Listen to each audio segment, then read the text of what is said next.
Good morning जय Shri Krishna students. आज हम यहाँ पे पढ़ने वाले हैं chapter number 11 alcohol phenol ether. उसमें हमारा जो लास्ट टॉपिक है वो देखने वाला है केमिकल रिएक्शन ऑफ ईथर।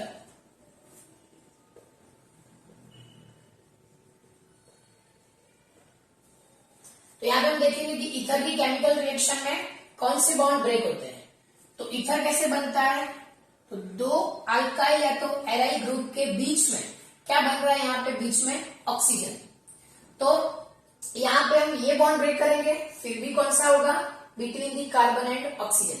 अगर ये बॉन्ड ब्रेक करेंगे फिर भी क्या बोलेंगे कि हमने ब्रेक किया the bond between the carbon and oxygen. यहाँ पे फर्स्ट हम आज देखने वाला है the cleavage of carbon oxygen bond in ether. तो उसमें सबसे पहले जो इंपॉर्टेंट रिएक्शन है वो है reaction of ether with hydrogen halide, या तो स्पेशली HI या तो HBr के साथ। इसमें मोस्ट प्रोबेबली HI के साथ ज्यादा पूछते हैं, क्यों, क्योंकि उसमें जितने भी वेरिएशन है ओके वो वेरिएशन है अकॉर्डिंग टू एल्काइल ग्रुप।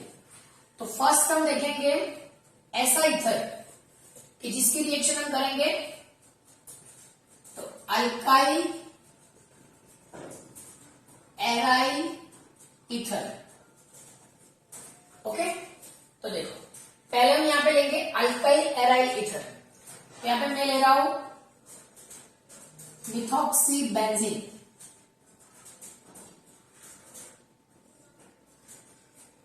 अगर हमारे पास कभी भी कोई अल्काइल एराइल ईथर प्रेजेंट है, उसकी अगर हमको HI के साथ रिएक्शन करवानी है तो कौन सी मेजर प्रोडक्ट बनेगी, या तो जो प्रॉपर जो प्रोडक्ट मिलनी चाहिए डिजायर प्रोडक्ट वो कैसी होनी चाहिए, तो वो हम यहाँ पे देखने वाले हैं।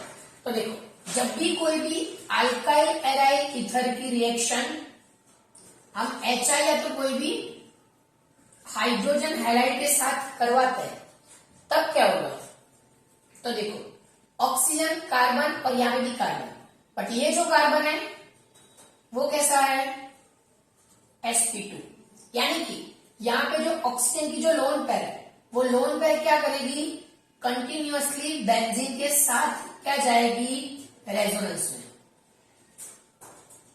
ओके, यहाँ पे आप देख सकते हो कि जो रेजोनेंस मिल रहा है हमको कंटिन्यूअसली, तो उसकी वजह से क्या होगा, तो ये जो बॉन्ड है between the sp2 carbon and oxygen it is partially double bond character.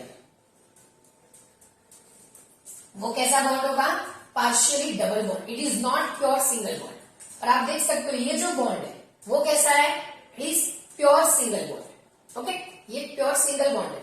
तो डबल बॉन्ड की कंपैरिजन में क्या होगा, ये वाला पार्शियली जो डबल बॉन्ड है इसके कंपेयर में ये सिंगल बॉन्ड जो है वो इजीली ब्रेक हो जाएगा। इसके साथ करेंगे रिएक्शन H प्लस और I माइनस की। ओके, तो देखो H प्लस और I माइनस की रिएक्शन, तो यहाँ पे कार्बन पॉजिटिव ऑक्सीजन नेगेटिव, तो नेगेटिव ऑक्सीजन के साथ जाएगा पॉजिटिव हाइड्रोजन और पॉजिटिव कार्बन के साथ जाएगा नेगेटिव आयोडाइड।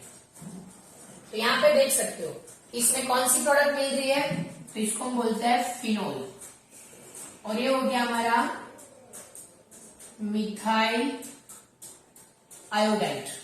ओके, तो इसमें कोई डिफरेंट गैस नहीं है, कंपलसरी क्या करना है, तो जो ऑक्सीजन और अल्काइल ग्रुप के बीच का जो बॉन्ड है वो कंपलसरी क्या करना है, हमको ब्रेक करना है।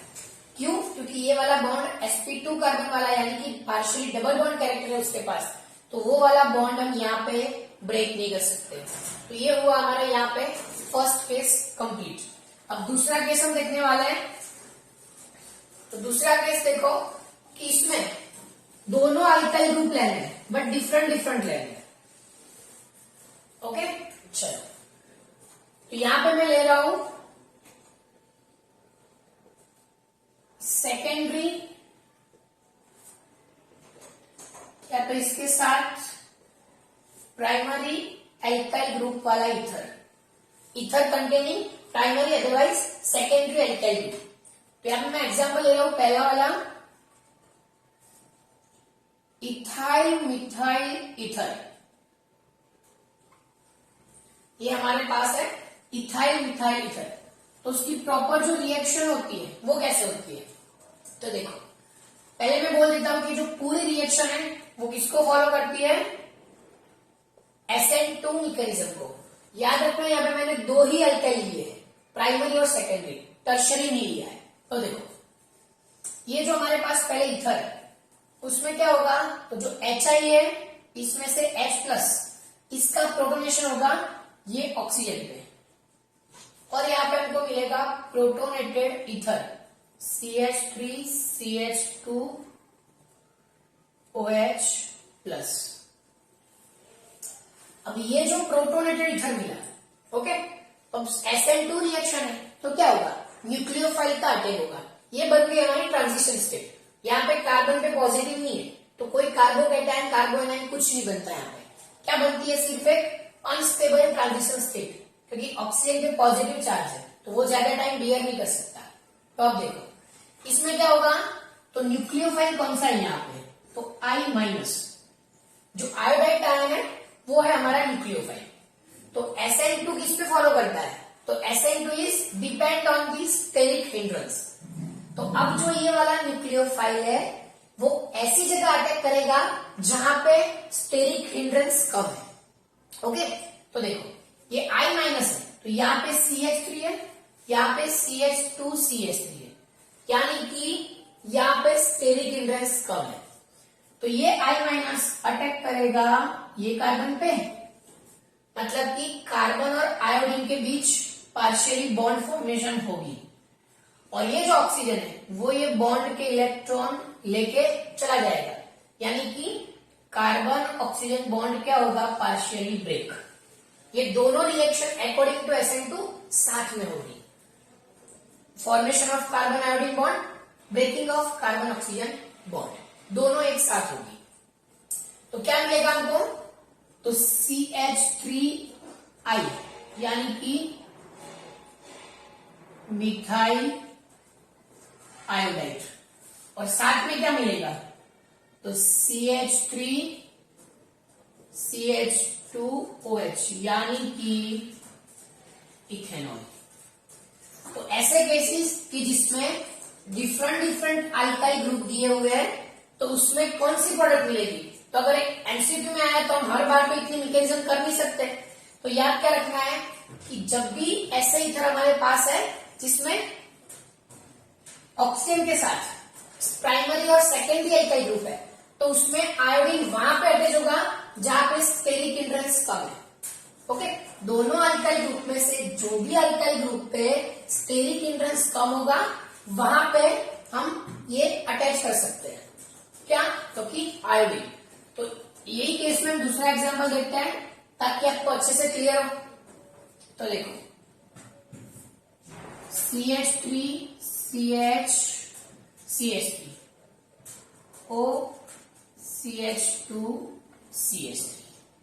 ओके, अब देखो तो यहाँ पे H+ और I- साथ में लेते हैं, मैकेनिज्म नहीं करते। तो देखो ये हमारा आइसोप्रोपाइल और ये है इथाइल। तो आप भी जानते हो कि आइसोप्रोपाइल की कंपेयर में जो इथाइल ग्रुप है उसमें स्टेरिक हिंड्रेंस कम है, तो ये वाला आयोडीन जाएगा ये कार्बन के साथ और ये वाला हाइड्रोजन जाएगा ये ऑक्सीजन के साथ। तो क्या बनेगा, इथाइल आयोडाइड, और साथ में हमको मिलेगा isopropyl alcohol. Okay, isopropyl alcohol और मिलेगा इथाइल आयोडाइड। ओके, मतलब कि यहाँ पे जब भी कोई भी प्राइमरी अदरवाइज सेकेंडरी ग्रुप है तो आप इजीली डिफाइन कर सकते हो अकॉर्डिंग टू स्टेरिक हिंड्रेंस। क्यों, तो ये पूरी जितनी भी मैकेनिज्म है वो किसको फॉलो करती है, अकॉर्डिंग टू SN2। और SN2 क्या है, तो SN2 is depend on steric hindrance. Okay, अब हमारा थर्ड केस रहता है जिसमें हम स्पेशली लेंगे tertiary alkyl group.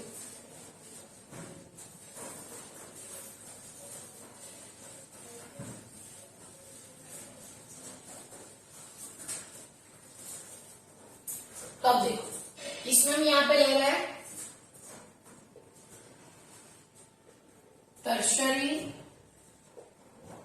Alkyl group.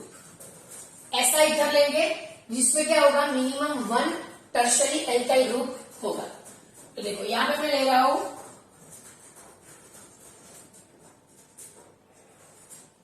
Ethyl tertiary butyl ether. Okay, ethyl tertiary butyl ether. तो अब देखो ये रिएक्शन अगर हम आगे की मैकेनिज्म वाइज जाते हैं तो क्या मिलेगा, तो देखो पहले वो लिख लेते हैं। तो I माइनस जाएगा कम स्टेरिक इंफ्लुएंस वाले कार्बन पे और हाइड्रोजन जाएगा ऑक्सीजन पे। तो देखो क्या मिलेगा, टर्शरी ब्यूटाइल अल्कोहल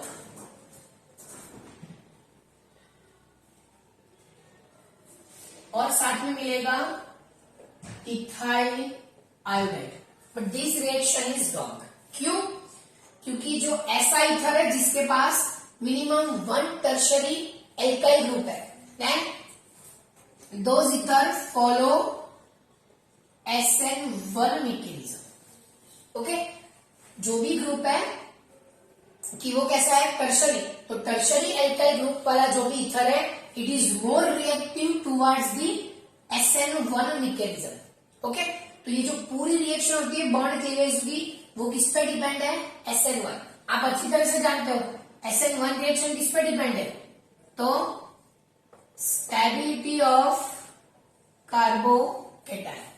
तो क्या करेंगे हम, ये वाली रिएक्शन ही लगाएंगे। कौन सी लगाएंगे, SN1। यानी कि 2 स्टेप में रिएक्शन होके जो भी स्टेबल कार्बोकेटाइन बन रहा है उस रिएक्शन पे हम ये पूरी मैकेनिज्म फॉलो करेंगे। तो हमारी प्रोडक्ट भी क्या हो जाएगी, चेंज हो जाएगी। तो देखो अकॉर्डिंग टू SN1 का पहला स्टेप क्या है, फॉर्मेशन ऑफ कार्बोकेटाइन। तो यहां से कार्बन ऑक्सीजन के बीच का बॉन्ड ब्रेक होके क्या मिलेगा, CH3 और यहां पे CH3CH2O माइनस क्या होगा, रिमूव होगा। ओके, अब देखो ये जो स्टेबल कार्बोकेटाइन है तो इस पे क्या होगा हमारा, न्यूक्लियोफिलिक अटैक। यानी कि कौन सा न्यूक्लियोफाइल है HI में, I माइनस। तो ये जो I माइनस है उसका यहां पे अटैक होगा। तो क्या मिलेगा, टर्शरी ब्यूटाइल आयोडाइड। क्या मिला ये, टर्शरी ब्यूटाइल आयोडाइड। फिर क्या होगा, तो जो H प्लस बाकी है HI में, यहां पे हम HI ऐड कर रहे हैं, तो HI में जो H प्लस बाकी है वो जाएगा CH3CH2O माइनस के साथ और बनाएगा हमारी फाइनल प्रोडक्ट इथेनॉल और टर्शरी ब्यूटाइल आयोडाइड। क्यों? क्योंकि ये पूरी रिएक्शन की जिसमें ईथर पे टर्शरी अल्काइल ग्रुप लगा हुआ है वो किसको फॉलो करता है, SN1 मैकेनिज्म को। और SN1 में क्या होगा, यहाँ पे कार्बन ऑक्सीजन के बीच का बॉन्ड ब्रेक होगा। ओके, तो क्या होगा, तो यहाँ पे क्या मिल रहा है आपको, टर्शरी अल्काइल आयोडाइड यानी कि टर्शरी अल्काइल हैलाइड और जो भी बाकी का है वो रिमेनिंग मिलेगा हमको एल्कोहल। तो ये स्पेशल केस है किसके लिए, टर्शरी ग्रुप के लिए। तो यहाँ पे तीनों केस कंप्लीट होता है। हम फ्लो चार्ट के तौर पर लिख लेते हैं जो कि आप इजीली समझ सकोगे। तो यहाँ पे मैं 3 क्वेश्चन लगा रहा हूं। पहला क्वेश्चन हमारा है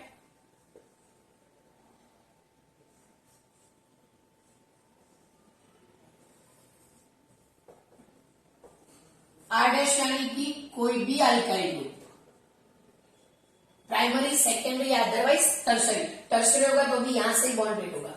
तो इसमें बॉन्ड ब्रेक कौन सा होगा, तो ये वाला।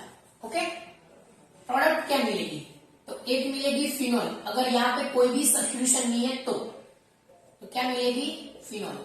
प्लस मिलेगा अल्काइल आयोडाइड। किसके साथ रिएक्शन करवाएंगे, HI के साथ। दूसरा केस कहते हैं कि जिसमें ROI, okay, where otherwise R dash is primary या तो फिर सेकेंडरी एल्काइल ग्रुप। ओके, तो बॉन्ड कौन सा ब्रेक होगा?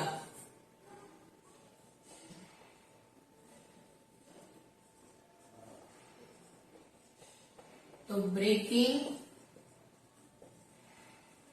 Bond with less steric hindrance alkyl group. जो एल्काइल ग्रुप में कम स्टेरिक हिंड्रेंस है वो वाला बॉन्ड ब्रेक होगा। वो किस पे डिपेंड है? कौन सा प्राइमरी है कौन सा सेकेंडरी है। दोनों सेकेंडरी हो तो उसमें फिर देखना पड़ता है कि किसमें नंबर ऑफ कार्बन है, तो नंबर ऑफ मतलब कि जो स्ट्रेंथ ऑफ स्टेरिक हिंड्रेंस है वो ज्यादा है। प्रोडक्ट क्या मिलेगी उसमें? तो अल्कोहल और अल्काइल आयोडाइड। और थर्ड केस है जिसमें R O R dash, R otherwise R dash is equal to tertiary alkyl group. Okay, क्या होगा? दोनों में से कोई भी एक अल्काइल ग्रुप होगा। तो बॉन्ड किसमें से ब्रेक होगा? तो breaking bond between tertiary carbon और ऑक्सीजन, ये वाला ब्रेक होगा। तो प्रोडक्ट क्या मिलेगी?